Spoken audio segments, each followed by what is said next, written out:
नमस्कार, मैं हूं अखिलेश पांडे और आप देख रहे हैं सी न्यूज़ भारत। वक्त हो चुका है न्यूज़ बुलेटिन का। इस बुलेटिन में हम बात करेंगे बुरहानपुर की, जहां महिला कांग्रेस अध्यक्ष आरती चंद्रकांत लांडे द्वारा महिला कांग्रेस के समस्त पदाधिकारियों के साथ किया गया धरना प्रदर्शन।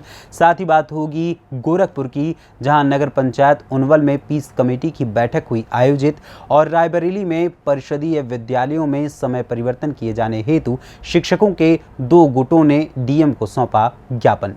और भी तमाम खबरों पर आइए विस्तार से करते हैं चर्चा। खबर बुरहानपुर जिले की है, जहां महिला कांग्रेस अध्यक्ष श्रीमती आरती चंद्रकांत लांडे द्वारा महिला कांग्रेस के समस्त पदाधिकारियों के साथ धरना प्रदर्शन किया गया। नगर शाहपुर में महिला कांग्रेस द्वारा धरना प्रदर्शन हमारे देश के राज्य मणिपुर में महिलाओं के साथ हुई अमानवीय यौन उत्पीड़न की शर्मनाक घटना, जिसमें देश के मणिपुर राज्य की 2 महिलाओं को वहां के लोगों द्वारा सामूहिक बलात्कार कर निर्वस्त्र घुमाया गया। इस घटना पर अपना क्रोध जताते हुए घटना के जिम्मेदार प्रधानमंत्री नरेंद्र मोदी और मणिपुर के मुख्यमंत्री वीरेंद्र सिंह हैं। विगत 6 महीनों से मणिपुर राज्य जातीय हिंसा की आग में झुलस रहा है। वहां पर महिलाओं, बच्चों पर अमानवीय अत्याचार हो रहा है। देश के प्रधानमंत्री के पास पूरी दुनिया में घूमने का समय है, लेकिन देश के ही राज्य मणिपुर की हिंसा के बारे में एक शब्द तक नहीं बोला, न ही उस राज्य का दौरा किया। केंद्र में राज्य की भाजपा सरकारें महिलाओं के उत्थान की बड़ी बड़ी बातें करती हैं, लाडली बहना योजना और क्या क्या योजनाएं लागू करते हैं। दूसरी तरफ महिलाओं पर देश में जुल्म ढाया जाता है, वहीं अपराधियों को खुलेआम छोड़ दिया जाता है। भाजपा सरकार की महिला नेत्री या स्मृति ईरानी, मीनाक्षी लेखी अब किस बिल में जाकर छुप गई है, जो इस घटना पर एक शब्द नहीं बोला। अब समय आ गया है कि ऐसी निरंकुश, नाकारा, जुर्म वाली भाजपा सरकार को हम सभी को मिलकर हटाना चाहिए तथा मणिपुर राज्य की सरकार को बर्खास्त करना चाहिए। वहां पर राष्ट्रपति शासन लगा देना चाहिए। बंद करो, महिलाओं पर अत्याचार नहीं चाहिए। भाजपा सरकार जय कांग्रेस विजय कांग्रेस। इस धरना प्रदर्शन में जिला महिला कांग्रेस अध्यक्ष श्रीमती आरती लांडे, श्रीमती रोहिणी देशमुख, जिला कांग्रेस उपाध्यक्ष श्रीमती मंगलाताई देशमुख, नगर महिला कांग्रेस अध्यक्ष शाहपुर वार्ड क्रमांक 10 पार्षद श्रीमती दीपाली रावत, श्रीमती आशा महाजन, श्रीमती सरला महाजन, श्रीमती रूपाली रावत, श्रीमती रंजना कापसे, श्रीमती रेखा सोपान कापसे, श्रीमती हिना सिराज शाह, श्रीमती रानी महाजन, श्रीमती ज्योति मिश्रा, पूर्व नगर कांग्रेस अध्यक्ष श्री मुकेश महाजन, नगर पंचायत पार्षद श्री कैलाश असेरकर, नगर युवक कांग्रेस अध्यक्ष सौरभ पाटिल, युवा कांग्रेस नेता सिराज शाह, श्री शुभम महाजन आदि उपस्थित थे। आज यह नारेबाजी हमने मणिपुर में जो हमारी 2 महिला बहनों के साथ में घात हुआ है, दुष्कर्म हुआ है, और वह बहुत ही शर्मनाक घटना है, जिसके बारे में बताने के लिए भी हमें एक शब्द ढूंढना पड़ेगा, और उनके बारे में वो विचार करके ही रूह कांप जाती है। ऐसी घटना हुई है, और यह उस देश में, भारत देश के उस हिस्से में यह घटना हो रही है महिलाओं के साथ में, जहाँ के प्रधानमंत्री माननीय परम महान अनुभव नरेंद्र मोदी जी हैं, जिन्होंने अपने ही देश में महिलाओं के लिए बहुत सी योजनाएं निकाली। नारी सम्मान करते हैं, बेटी बचाओ बेटी पढ़ाओ, इससे नारे लगाते हैं। स्वयं नरेंद्र मोदी जी इन नारों को लगाते हैं, और बहनों को लगभग 2.5 महीने से यह प्रक्रिया हुई, लेकिन इसके ऊपर उन्होंने किसी प्रकार की कार्रवाई नहीं की। इसलिए हम सभी बहनें उन बहनों के साथ में हुए दुष्कर्म के लिए उनके साथ में विरोध कर रहे हैं नरेंद्र मोदी जी के लिए, और हम चाहते हैं माननीय नरेंद्र मोदी जी इस्तीफा दे दें। जहाँ पे नारी सम्मान नहीं होता हमारा देश भारत। मणिपुर में जो हादसा हुआ है, जहाँ पे महिलाओं का सम्मान नहीं हो रहा है, जिस देश में, वहाँ पर नरेंद्र मोदी कुछ कदम नहीं उठा रहे हैं, उस देश में महिलाएं असुरक्षित है। तो सरकार क्या कर रही है? क्या महिलाओं के साथ बदतमीजी हो रही है, बलात्कार हो रहे हैं, फिर क्या कर रही है नरेंद्र मोदी? क्या कर रहा है? क्या नाम है आपका? दीपाली पंकज राव। बुरहानपुर से सी न्यूज़ संवाददाता अनिल की रिपोर्ट। खबर जनपद फतेहपुर से है, जहां बहेरा सादात में करबला के शहीदों पर मजलिसों का सिलसिला जारी है। मुहर्रम का चांद नजर आते ही अज़ादार रसूल अल्लाह के नवासों को याद करके पुरसा देने लगते हैं। इसी क्रम में पत्रकार शहीनशाह आब्दी के आवास पर मजलिस हुई और बाद मजलिस तंजीम हुसैन, मोहम्मद अनीस, सैयदा नजीर फातिमा, सैयद अली कासिम, सैयद नूर रिजवी के इसाले सवाब के लिए इमाम हुसैन की याद में आब्दी फैमिली की जानिब से पानी की सबील का इंतजाम किया गया। आइए सुनते हैं कि सबील के बारे में अम्बेडकर नगर से आए मौलाना अजीम रिजवी ने क्या कुछ बताया। फतेहपुर से सी न्यूज़ संवाददाता शहनशाह आब्दी की रिपोर्ट। खबर गोरखपुर से है, जहां नगर पंचायत उनवल में पीस कमेटी की बैठक संपन्न हुई। ये बैठक नगर पंचायत उनवल कार्यालय में हुई। बैठक में नगर अध्यक्ष Mahesh Dubey, SDM Rajeev Verma, CO Anjani Pandey, EO Sanjay Saroj, थाना प्रभारी राजेश कुमार, वहीं चौकी प्रभारी राजेश कुमार यादव व सिपाही मौजूद रहे। इस पीस कमेटी की बैठक में नगर के दोनों धर्मों के लोगों ने पहुंचकर प्रशासन द्वारा दिए गए दिशा निर्देशों का पालन करते हुए त्योहार मनाने की बात कही। इस दौरान नगर के सभी सभासद गणमान्य लोग उपस्थित रहे। वहीं एसडीएम खजनी ने बताया कि ये पीस मीटिंग शांतिपूर्वक त्योहार मनाने के लिए रखी गई थी, जिसमें दोनों समुदायों की जो समस्या होगी उसका निदान भी किया जाएगा। साथ ही उनवल के क्षेत्रों में हो रहे खनन को लेकर भी कार्रवाई करने का आश्वासन दिया गया है।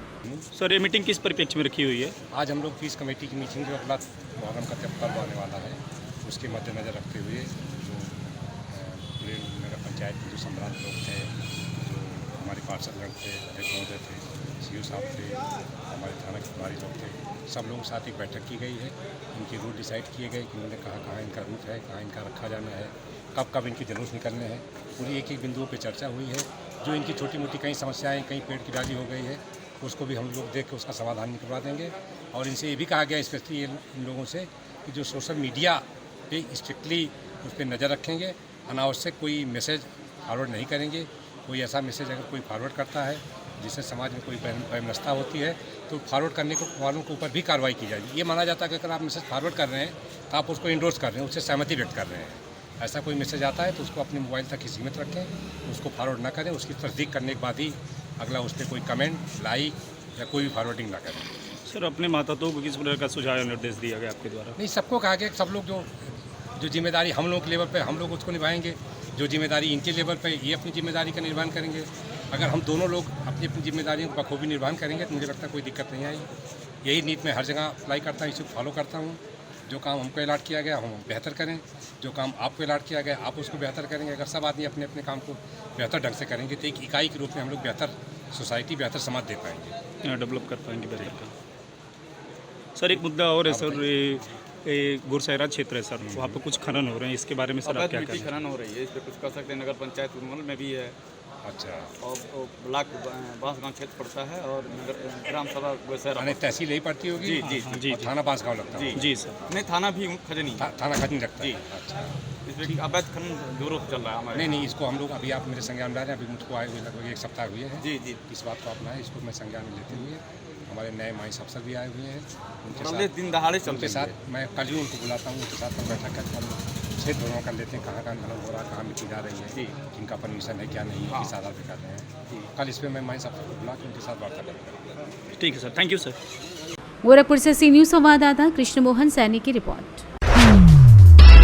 खबर महाराजगंज से है, जहां उत्तर प्रदेश सरकार की आयुष, खाद्य सुरक्षा एवं औषधि प्रशासन विभाग राज्य मंत्री एवं प्रभारी मंत्री दयाशंकर मिश्र आज महाराजगंज जनपद के दौरे पर पहुंचे। इस दौरान उन्होंने बाढ़ से बचाव के लिए चेहरी स्थित रोहिन नदी पर बने बांध का निरीक्षण किया, जिसके बाद कलेक्ट्रेट सभागार में भव्य वृक्षारोपण कार्यक्रम में हिस्सा लेकर पौधरोपण किया। इस दौरान प्रभारी मंत्री ने कलेक्ट्रेट सभागार में अधिकारियों एवं जनप्रतिनिधियों के साथ बाढ़ से बचाव के लिए कराए गए कार्यों एवं विकास कार्यों की समीक्षा बैठक की, जिसमें उन्होंने अधिकारियों को आवश्यक दिशा निर्देश दिए। पत्रकारों से बातचीत करते हुए प्रभारी मंत्री ने कहा कि बाढ़ से बचाव के लिए जिले में जितने भी बांध बनाए गए हैं उनकी समीक्षा की गई, ताकि बाढ़ से बचाव किया जा सके और कोई भी क्षति न हो। कल पूरे प्रदेश में 35 करोड़ का लक्ष्य रखकर वृहद वृक्षारोपण कार्यक्रम रखा गया है, जिसमें महाराजगंज जनपद में 24 लाख से अधिक वृक्षारोपण का कार्यक्रम है। जिले में 50 करोड़ की लागत से अधिक के विकास कार्यों की योजनाएं हैं। उनके कार्यों की प्रगति की जानकारी लेकर सभी योजनाओं को जल्द से जल्द पूरा करने का लक्ष्य बनाया गया है। बंदे का निरीक्षण किया है, इसके बाद समीक्षा बैठक की है। किस तरह के निरीक्षण में पाया बंदे के निरीक्षण में, वो विकास कार्यों को लेकर किस तरह के दिशा निर्देश दिए आपने? देखिए, बंदे का निरीक्षण इसलिए किया कि हमारे बाढ़ का समय बहुत करीब है, नदियों में पानी बढ़ रहा है धीरे धीरे, तो जितने भी बांध हैं जिले के, उनकी कंडीशन क्या है, बाढ़ को अच्छे से झेल लें, बाढ़ निकल जाए और कोई नुकसान ना हो, कोई क्षति ना हो जिले की। दूसरा, कल एक बृहद वृक्षारोपण होना है पूरे प्रदेश में। 35 करोड़ का लक्ष्य है पूरे प्रदेश में, जिसमें इस जिले को कल 22 जुलाई को जो वृक्षारोपण करना है उसमें 24 लाख वृक्ष कल एक दिन लगाए जाएंगे। फिर 4 लाख वृक्ष 15 अगस्त को लगाने, दोनों दिन का ये कार्यक्रम हुआ। उसी की तैयारियों की बाबत आज ये समीक्षा बैठक थी। ज़िले में जितनी भी हमारी 50 करोड़ से अधिक की योजनाएं हैं, उसके कम जो सड़क, जो बिजली, जो भी विकास संबंधी योजनाएं हैं, उनकी वर्तमान की स्थिति क्या है, कहाँ तक काम पहुँचा है, जो सड़कें हमारी अधूरी हैं उसमें काम में रुकावटें क्या है। बरसात शुरू हो चुकी है तो सड़क के काम को जल्द से जल्द पूरा कर लेना। तो इससे तमाम बिजली, पानी, सड़क, आपने देखा कि सारे विभागों के लोग यहाँ उपलब्ध थे, वन के लोग, बिजली विद्युत के लोग, ग्राम विकास के लोग, तो सारे विभागों के लोग और उनकी वास्तविक स्थिति। महाराजगंज से सी न्यूज़ संवाददाता अंगद शर्मा की रिपोर्ट। खबर रायबरेली से है, जहां रायबरेली में हुई बारिश के बाद अभी भी भीषण गर्मी का माहौल है। उधर बिजली भी लोगों को इतना रुला रही है कि लोगों के शरीर से निकलने वाला पसीना रुकने का नाम नहीं ले रहा है। इतनी ज्यादा और चिलचिलाती धूप निकल रही है कि इस गर्मी और धूप में बच्चों को स्कूल से आने में दिक्कतों का सामना करना पड़ता है। तब से कई बच्चे बीमार भी हो चुके हैं। इसी को लेकर आज 21 जुलाई दिन शुक्रवार को उत्तर प्रदेशीय जूनियर हाई स्कूल शिक्षक संघ व प्राथमिक शिक्षक संघ ने जिलाधिकारी कार्यालय पहुंचकर दोनों गुटों ने ज्ञापन सौंपते हुए डीएम से मांग की है कि उमस भरी गर्मी को देखते हुए विद्यालयों के संचालन का समय परिवर्तित किया जाए। ज्ञापन में मांग की गई है कि वर्तमान में काफी उमस और गर्मी पड़ रही है। परिषदीय व माध्यमिक विद्यालयों में 8 से 2 तक पठन पाठन का कार्य कराया जा रहा है। उमस और गर्मी की अधिकता से कक्ष में बैठे बच्चे परेशान हो जाते हैं, जिस कारण बच्चों को विद्यालय में बैठना मुश्किल हो जाता है। यहाँ तक कि बच्चों की उपस्थिति भी प्रभावित हो रही है। विद्युत आपूर्ति भी विद्यालय में समय से नहीं हो रही है। यदि विद्युत आपूर्ति भी होती है तो वोल्टेज इतना कम रहता है कि सबमर्सिबल, मोटर, पंखे आदि नहीं चल पाते हैं।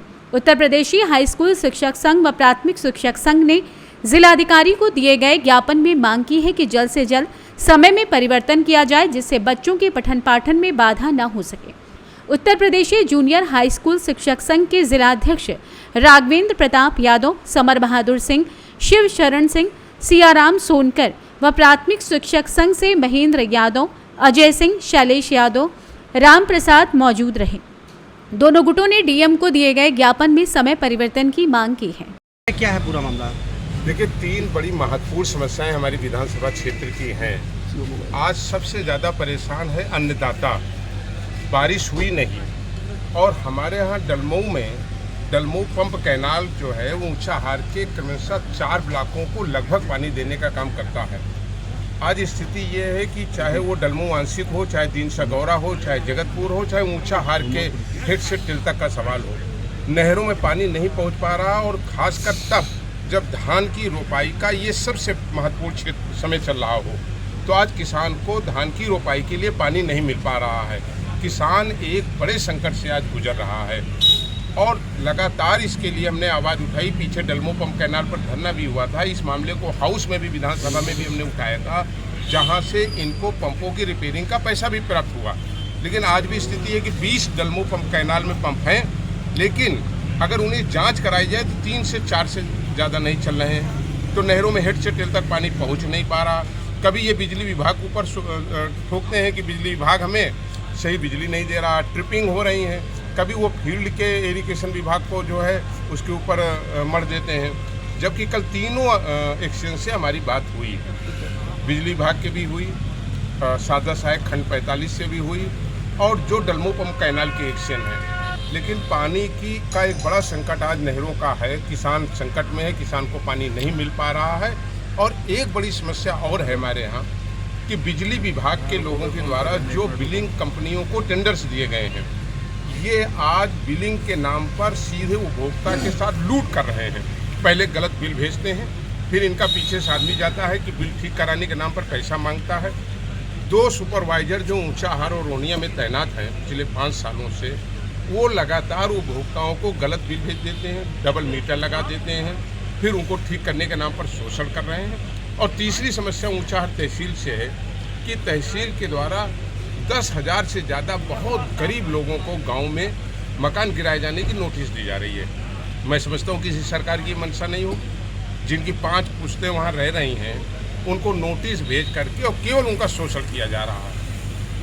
गिराने की बात नहीं है, केवल उस नोटिस के नाम पर शोषण किया जा रहा है। ऊंचाहाट विधानसभा की जहाँ ये किसान से जुड़ी समस्या है, गाँव से जुड़े हुए लोगों को गलत बिल भेजा जा रहा है और वहीं उनको फर्जी ढंग से 5 पुश्तों के मकान को गिराए जाने की, हटाए जाने की धमकी दी जा रही है। डीएम ने क्या इस आश्वासन मुद्दे दिया? पे जिलाधिकारी महोदय को आज ज्ञापन दिया गया है। उनसे अपेक्षा की गई है कि इस पर वो ठोस कार्रवाई करें, भ्रष्टाचार के इस जो काकस है इस पर अंकुश लगाएं, किसानों को नहरों में पानी मिले और गलत भेजी गई गाँव में जो नोटिसें हैं मकानों की गरीब लोगों की उनको वापस किया जाए।